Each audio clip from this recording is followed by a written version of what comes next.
Bonjour tout le monde, bienvenue à une autre vidéo de résumé de la semaine. Puis cette semaine, je crois que notre résumé de la semaine est encore plus important parce que dans le fond, c'est le premier qu'on fait pour l'année 2019. Alors j'espère que vous avez passé un beau et bon temps des fêtes.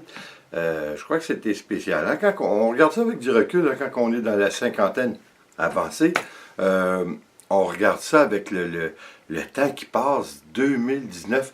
Moi, je me souviens quand on était petit, on faisait juste penser à l'an 2000. C'était quelque chose d'inatteignable. C'était loin dans notre tête, c'était presque du science-fiction. Je me souviens encore que on croyait qu'en 2000, les autos étaient pour voler. Puis ça, ben, on n'en est pas rendu là. Heureusement ou malheureusement. Hein, je pense que la donne a changé. Parce que nous, à l'époque, en tout cas, je parle en Amérique du Nord, on n'était pas encore, vous étiez encore déjà plus économe en Europe que nous, parce que nous, les voitures, hein, c'était des grosses bagnoles, c'était des 8 cylindres, et puis ça prenait du gaz, ça n'avait pas de bon sens, là. Plus vous alliez vite. Moi, je me souviens, écoutez, c'est pas des farces, ma première voiture, c'était une Cuda, une Plymouth Cuda, 1974. J'ai été quand même chanceux parce que j'avais à peine 17 ans. Et puis, je l'ai eu, comme je vous dis, en 77, c'était une 74, fait que c'était une voiture qui était relativement jeune, mais à cette époque-là, les voitures, ça valait pas un rond, là. Je veux dire, c'était rouillé, épouvantable, il y avait presque plus de plancher, il a fallu que je refasse tout, mais c'était plaisant, parce qu'évidemment, c'était ma première voiture, que j'en prenais soin, et qui plus est, c'était un muscle car. Vous, les muscle cars, je crois qu'en Europe, vous n'avez pas tellement connu ça. Même après-guerre, vous étiez déjà avec des voitures 3 cylindres, et puis vous étiez déjà beaucoup au diesel. Je me souviens plus comment vous appelez ça. Mais bon, vous savez ce que je veux dire. Vous étiez déjà beaucoup au diesel, tandis que nous, on était au gaz, puis on avait juste deux sortes d'essence. On appelait ça le jaune ou le rouge. Hein? En fait, c'était l'ordinaire ou le suprême suprême. Mais à ce moment-là, c'était du plomb qu'il y avait dans l'essence de façon épouvantable. Écoutez, moi, je me souviens que jeune, les premiers temps, justement, quand j'avais ma voiture, je travaillais à un magasin à Rayon. Et puis, je mettais 5 $. Puis je passais la semaine avec ça. 5 $. C'est plus la même chose. Hein? Aujourd'hui, je remplis une de nos deux voitures, disons, notre Tribute, c'est un SUV que nous avons. Fait que c'est encore une assez grosse voiture. C'est un 6 cylindres qui marche à l'essence. Encore une fois, comme je vous dis, on n'est pas encore arrivé au point de l'Europe pour faire un petit peu plus attention à l'énergie, mais ça s'en vient, là, ça s'en vient bien. Puis je suis obligé de vous dire que nos gouvernements, là, je parle pour le Québec et le Canada réunis, donnent pour les nouveaux acheteurs de véhicules électriques, donnent 8 000 $. Alors, c'est 8 000 $ que vous enlevez sur le coût de l'achat initial du véhicule.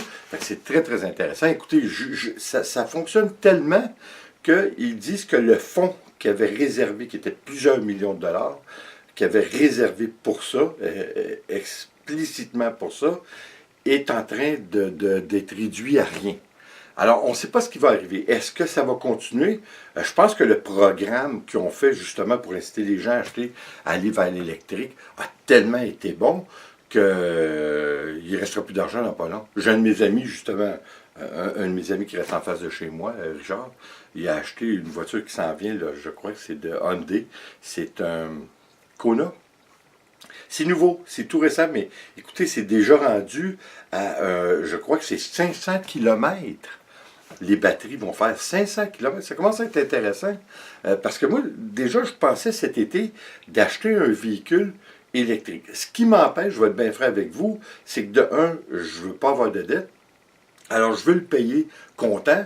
Ce qui fait qu'à ce moment-là, je vais être obligé d'acheter usagé. Usager des véhicules électriques qui ont une autonomie qui est intéressante, il n'y en a pas beaucoup. Hein? On parle de 100-150 km.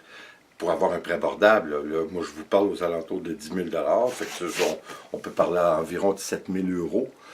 C'est ce que je pourrais me permettre, mais j'ai été obligé de retourner à étudier mon plan, parce que le problème, c'est qu'on veut souvent aller à Québec. cette année, en 2019. Hein, on y a été, je ne sais pas si vous avez vu le vidéo, là, que moi et Nicole, pour la première fois, on a été à Québec, puis Dieu sait qu'il était temps, là, surtout que mes ancêtres sont arrivés à Québec dans les années 1600. C'était quand même assez important pour moi de retourner sur leur pas. Hein, puis c'est ce que j'ai fait. Puis on va boucler la loupe. C'est-à-dire que cet été, on a été là, à Québec. On a vu la maison où mon ancêtre, le premier est arrivé, je crois que c'était en 1640 ou 1660, là, je ne suis pas tellement sûr. Et puis cet été, au mois au mois d'août, on s'en va en Normandie, justement pour voir de où il est parti.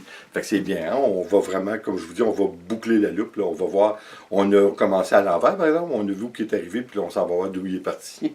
Mais tout ça pour vous dire que j'ai été obligé de reculer sur mon idée de départ de prendre une voiture qui était électrique parce que, justement, le fait que nous voulions aller sur une base régulière à Québec, nous avons tombé en amour littéralement avec la ville.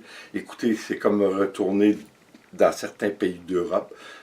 On marche dans l'histoire, puis je suis obligé de vous dire qu'au Québec, étant donné qu'on est un pays très très jeune, l'histoire est relativement récente. Hein? Ça n'a rien à voir avec l'Europe. Alors, pour nous, c'est un agréable changement. C'est une ville qui est tellement belle, tellement intéressante, qu'on veut y retourner, puis c'est accessible. Parce que, en fait, c'était à peu près à, je dirais, c'est à peu près à 150 km, quelque chose comme ça, là, 150-200 km. J'essaie de faire le calcul vite fait, là, mais je n'étais pas préparé à ça. Écoutez, c'est à 300 000. Bon, faisons le calcul, là.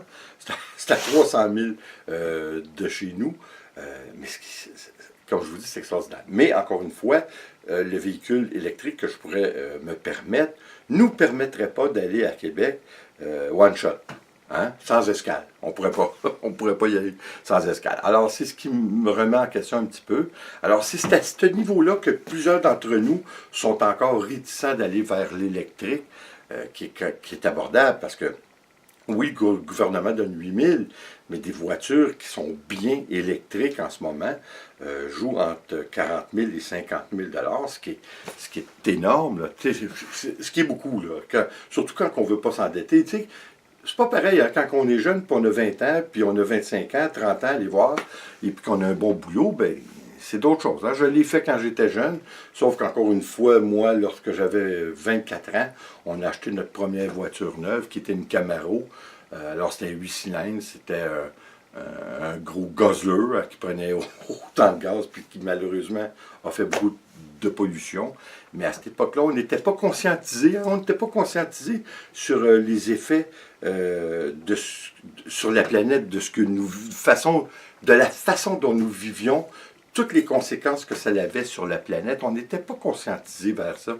On avait un petit peu de je m'en foutisse. Je vous dirais qu'en Europe, pas pour nous sauver un petit peu, mais en fait, vous, c'était beaucoup plus par rapport à l'économie. C'était une façon économique, c'est-à-dire qu'après-guerre, je crois que la plupart des pays en Europe n'étaient pas bien arrangés pour avoir des voitures des 8 cylindres, puis des 12 cylindres comme on avait ici, là. Ça n'a pas de bon sens.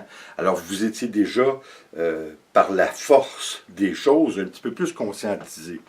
Je crois que c'est, comme je l'ai dit, c'est de façon plus économique, mais quoi qu'il en soit, ça vous a quand même amené, imaginez-vous si l'Europe aurait été comme nous en Amérique du Nord, avec des bagnoles de 8 cylindres, puis ça n'aurait pas eu de bon sens. Quoi qu'il en soit, c'est la technologie, on s'en va vers ça. Je crois que c'est pour l'humanité qu'on doit le faire, mais ça implique toujours des côtés négatifs à tout ça. Hein? Ils disent que les batteries ne sont pas recyclables. C'est un matériau qui est très, très nocif même pour l'environnement. Alors, hein, on est toujours pris entre l'arbre et l'écorce. Hein? On peut pas se sortir complètement de détruire jusqu'à un certain point la planète par rapport à ce qu'on en fait. C'est-tu malheureux, hein? Écoutez, je pense que la seule solution, ce serait des véhicules qui marcheraient avec l'exploitation du solaire. Mais encore là, on est très très loin de là. Puis ça devient une grosse machine. Ça devient une grosse machine commerciale. Hein? Là, les gens, c'est ce qu'ils demandent. Alors, par rapport à la demande, les compagnies s'ajustent en conséquence. D'ailleurs, Ford et GM probablement Chrysler aussi, serait supposé de diminuer, aller voir presque annuler leur fabrication de petits véhicules pour laisser la place complètement à l'électrique et pour l'Amérique du Nord, les gros camions. On s'en sauve pas, regardez. Moi, je travaille dans le terrassement, puis je ne sais pas comment que ça se passe en Europe pour ceux qui font le même métier que moi. Mais j'ai des gros outils à transporter. J'ai un tracteur. Des fois, je transporte 2 tracteurs. J'ai 4 tondeuses. J'ai des employés. Alors, j'ai besoin d'un camion. J'ai besoin de quelque chose de gros. Mon camion, imaginez-vous, c'est un 6 litres diesel. Une chance qu'il est diesel, parce qu'écoutez, s'il serait à l'essence, là, ça coûterait. Déjà que ça me coûte, moi, ça me coûte à peu près, là, pour mon truck là, de diesel, ça me coûte environ 1000 à 1200 par mois. Fait que c'est beaucoup. Une chance, c'est saisonnier, donc ça se limite à 4 mois et demi. 4 mois et demi, 5 mois par année. Je suis privilégié pour ça. Quoi qu'il en soit, je crois que cette technologie, l'électrique, on ne peut pas l'éviter, c'est inévitable.